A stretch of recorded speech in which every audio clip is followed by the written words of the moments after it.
Hello, welcome back to our channel. ഇന്ന് നമ്മൾ സംസാരിക്കാൻ പോകുന്ന ഈ ഒരു ടോപ്പിക്ക്, ഇത് സംസാരിക്കണോ വേണ്ടയോ എന്ന് ഞാനൊരു 2-3 ആഴ്ചയായിട്ടോ ഇങ്ങനെ മനസ്സിലിട്ട് ചിന്തിച്ചുകൊണ്ടിരിക്കുന്നു. കാരണം ഈ ഒരു ടോപ്പിക് എടുത്ത് സംസാരിച്ചാൽ ഇതിന്റെ നെഗറ്റീവ് കമന്റ്സും ഒരുപാട് കോൺട്രവേഴ്സീസും കൗണ്ടേഴ്സും എല്ലാം ഉണ്ടാവുമെന്ന് എനിക്ക് നല്ല ഉറപ്പുണ്ട്. അതുകൊണ്ട് ഇത് സംസാരിക്കണോ വേണ്ടയോ എന്ന് ഇങ്ങനെ ആലോചിച്ചുകൊണ്ടിരിക്കുമായിരുന്നു. പിന്നെ എനിക്ക് തോന്നി നമ്മൾ ഇൻസ്റ്റഗ്രാമിലൊക്കെ ആണെങ്കിലും ഫോളോ ചെയ്യുന്നത് അതിൽ കൂടുതലും ഒരു 18 വയസ്സിനും ഒരു 30 വയസ്സിനും ഒക്കെ ഇടയിലുള്ള ആൾക്കാരാണ്. അപ്പൊ അങ്ങനെയുള്ളവരോട് സംസാരിക്കാൻ പറ്റിയൊരു ടോപ്പിക്കാണ് ഇതെന്ന് എനിക്ക് ഫീൽ ചെയ്തു. അതുകൊണ്ടാണ് ഞാനിത് സംസാരിക്കാന്ന് വെച്ചത്. ഇങ്ങനൊരു ടോപ്പിക് എന്റെ മനസ്സിലേക്ക് വരാനുള്ള മെയിൻ കാരണം ഒരു പോസ്റ്റാണ് കേട്ടോ. ഒരു പോസ്റ്റിൽ ഞാൻ കണ്ടിരുന്നു, ഇപ്പോ ഒരു കല്യാണമൊക്കെ കഴിച്ചു കഴിഞ്ഞാൽ ഒരു പെൺകുട്ടിയുടെ ലൈഫ് പോകുന്ന ഒരു ദുരന്തത്തിലേക്കായിരിക്കും, അല്ലെങ്കിൽ പെൺകുട്ടികൾ ഒരിക്കലും കല്യാണം കഴിക്കരുത്, അവരുടെ ലൈഫിന് അതാണ് ബെറ്റർ എന്നുള്ള രീതിയിലൊരു പോസ്റ്റ് ഞാൻ കണ്ടിരുന്നു. അത് കണ്ടു കഴിഞ്ഞ് നേരെ പോയത് വേറൊരു റിപ്പോർട്ടിലേക്കാണ്. പെൺകുട്ടികൾ കേരളത്തിലൊക്കെ ആണെങ്കിലും പെൺകുട്ടികൾ വിവാഹം കഴിക്കാനായിട്ട് ഇപ്പൊ ഒത്തിരി പേടിക്കുന്നു, അല്ലെങ്കിൽ വിവാഹം വേണ്ട എന്ന് തീരുമാനിക്കുന്നവരുടെ എണ്ണം കൂടുന്നു എന്നൊക്കെ പറഞ്ഞുകൊണ്ട്. എന്റെ വിവാഹം കഴിഞ്ഞിട്ട് 3 വർഷമായി. ഈ 3 വർഷം കൊണ്ട് എനിക്ക് അതിനുമാത്രം എക്സ്പീരിയൻസ് ആയോ എന്ന് ചോദിച്ചാൽ അതില്ല. ഞാൻ അത്രമാത്രം ഒന്നും എക്സ്പീരിയൻസ്ഡ് അല്ല. ചിലപ്പോ എനിക്ക് അത്രമാത്രം ഒന്നും ഇതിനെ കുറിച്ച് പറയാനുള്ള അറിവ് എനിക്കുണ്ടാവില്ല. പക്ഷെ ഈ ഒരു ടൈം പീരീഡിലൊക്കെ വെച്ചിട്ട് എന്റെ കുറച്ച് തോട്ട് നിങ്ങളുമായിട്ട് ഷെയർ ചെയ്യാം എന്ന് ഞാൻ വിചാരിക്കുന്നു. എന്തൊക്കെ നെഗറ്റീവുകൾ വന്നാലും ചിലപ്പോ എന്റെ അതേ തോട്ടുള്ള കുറച്ചു പേരുമായിട്ട് എനിക്ക് കണക്ട് ചെയ്യാൻ പറ്റുമെങ്കിൽ അതിന് ഞാൻ വലിയൊരു കാര്യമായിട്ടാട്ടോ കാണുന്നത്. അപ്പൊ നമുക്ക് സംസാരിക്കാം.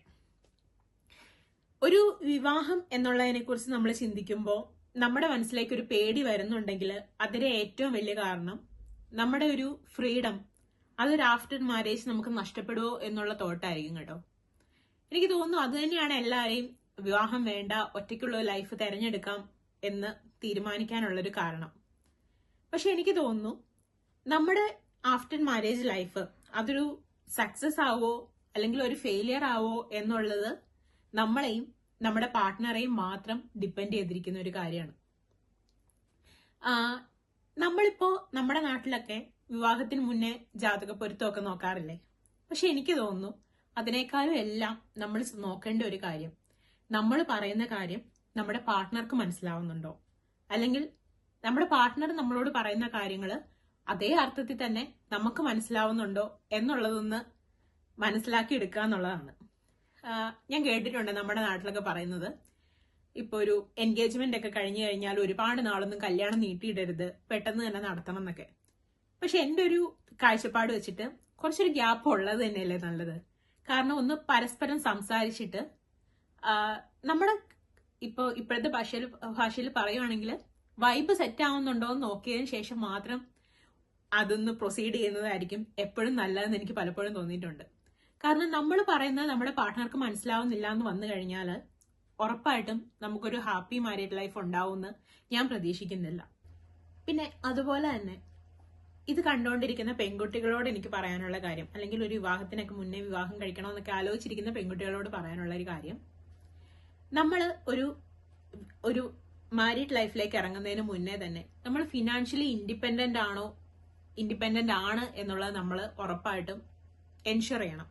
കാരണം എന്നെ സംബന്ധിച്ചിടത്തോളം എനിക്ക് എന്റെ ലൈഫിൽ ഏറ്റവും കോൺഫിഡൻസ് തരുന്ന കാര്യം ഞാൻ ഫിനാൻഷ്യലി ഇൻഡിപെൻഡന്റ് ആണ്, എന്നെ ഫീഡ് ചെയ്യാൻ എനിക്ക് വേറൊരാളെ ഡിപ്പെൻഡ് ചെയ്യേണ്ട ആവശ്യമില്ല എന്നുള്ള തോട്ട് തന്നെയാണ്. എനിക്ക് തോന്നുന്നു ഒരു വർക്കിംഗ് ക്ലാസ്സിൽ വരുന്ന എല്ലാ പെൺകുട്ടികൾക്കും തോന്നുന്ന ഒരു കോൺഫിഡൻസ് ആണ് അതെന്ന്. നമ്മൾ ഫിനാൻഷ്യലി ഇൻഡിപെൻഡന്റ് ആണ് എന്നുണ്ടെങ്കിൽ നമ്മുടെ വോയിസിന് എപ്പോഴും ഒരു റെസ്പെക്ട് ഉണ്ടാവും, നമുക്ക് സംസാരിക്കാനുള്ള ഒരു റൈറ്റ് ഉണ്ടാവും. സോ ഇപ്പോൾ നമ്മളൊരു മാരീഡ് ലൈഫിലാണെങ്കിൽ കൂടിയും നമ്മൾ എക്സ്പെൻസുകൾ പരസ്പരം ഷെയർ ചെയ്യുന്നുണ്ട്, ഒരു പ്രശ്നം വന്നാൽ നമ്മൾ അങ്ങോട്ടും ഇങ്ങോട്ടും സപ്പോർട്ട് ചെയ്യാനുണ്ട് എന്നൊക്കെ വന്നു കഴിയുമ്പോൾ അത് നമ്മുടെ ലൈഫിൽ നമുക്ക് തരുന്ന ഒരു കോൺഫിഡൻസ്, അതിനെ ഓവർകം ചെയ്യാൻ അല്ലെങ്കിൽ അതിനെ കമ്പയർ ചെയ്യാനായിട്ട് വേറെ ഒന്നിനും സാധിക്കുമെന്ന് എനിക്ക് തോന്നുന്നില്ല. സോ നിങ്ങൾ ഉറപ്പായിട്ടും ഫിനാൻഷ്യലി ഇൻഡിപെൻഡന്റ് ആയിരിക്കണം ഒരു വിവാഹ ജീവിതത്തിലേക്ക് കടക്കുന്നതിന് മുന്നേ. അത് എത്രമാത്രം പ്രാക്ടിക്കൽ ആണെന്ന് എനിക്കറിയില്ല, അത് ഓരോരുത്തരെയും ഡിപ്പെൻഡ് ചെയ്തുകൊണ്ടിരിക്കും. പക്ഷെ എന്റെ ഒരു പേഴ്സണൽ ഒപ്പീനിയൻ അങ്ങനെയാണ്. നിങ്ങൾ നിങ്ങളുടെ കരിയർ ഒന്ന് സെറ്റ് ആയി കഴിഞ്ഞിട്ട് ഒന്ന് ഫിനാൻഷ്യലി ഇൻഡിപെൻഡന്റ് ആയി കഴിഞ്ഞതിന് ശേഷം മാത്രമാണ് ഒരു മാരീഡ് ലൈഫിലേക്ക് കടക്കാവുള്ളൂ.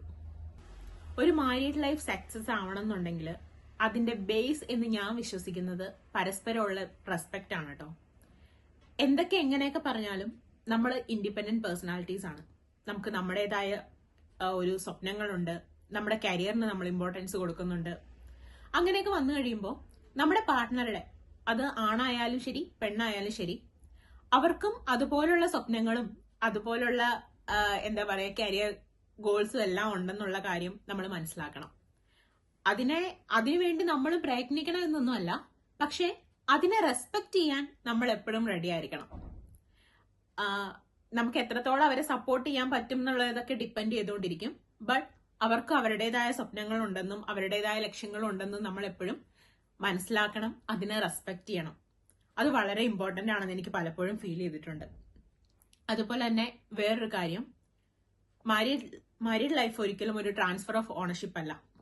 അതായത് നമ്മളിപ്പോ ഒരു 25 വർഷം അല്ലെങ്കിൽ 24 വർഷമൊക്കെ നമ്മൾ ജീവിച്ച ഒരു ജീവിതം ഉണ്ടാവും. ആ ജീവിതത്തിൽ നമ്മൾ പലതും ആയിരുന്നു. നമ്മൾ ചിലപ്പോ മകളായിരുന്നു, സഹോദരിയായിരുന്നു, അങ്ങനെ പലതുമാണ്. ഒരു കല്യാണം കഴിഞ്ഞെന്ന് വിചാരിച്ചുകൊണ്ട് അതാണായാലും ശരി പെണ്ണായാലും ശരി നമ്മൾ അതൊന്നും അല്ലാതെ ആവുന്നില്ല. എനിക്കാണെങ്കിൽ എന്റെ പേരൻസിനോട് ഉള്ള ഉത്തരവാദിത്തങ്ങളുണ്ട്, അല്ലെങ്കിൽ എന്റെ ഫ്രണ്ട്സിനോടുള്ള ഉത്തരവാദിത്തങ്ങളുണ്ട്. അതുപോലെ തന്നെ നമ്മുടെ പാർട്ട്ണർക്കും ഉണ്ട്. അവരുടെ പേരൻസിനോട് ഉള്ള റെസ്പോൺസിബിലിറ്റീസ് ഉണ്ടാവും, അവർക്ക് ഫ്രണ്ട്സ് ഉണ്ടാവും, അവർക്ക് ആ ഒരു സറൗണ്ടിങ്സ് ഉണ്ട്, അവിടെ പല കാര്യങ്ങളും ഉണ്ട്. അവർക്കൊരു പാസ്റ്റ് ലൈഫ് ഉണ്ടായിരുന്നു എന്നുള്ളത് നമ്മൾ എപ്പോഴും അണ്ടർസ്റ്റാൻഡ് ചെയ്യണം, അതിനെ റെസ്പെക്ട് ചെയ്യണം.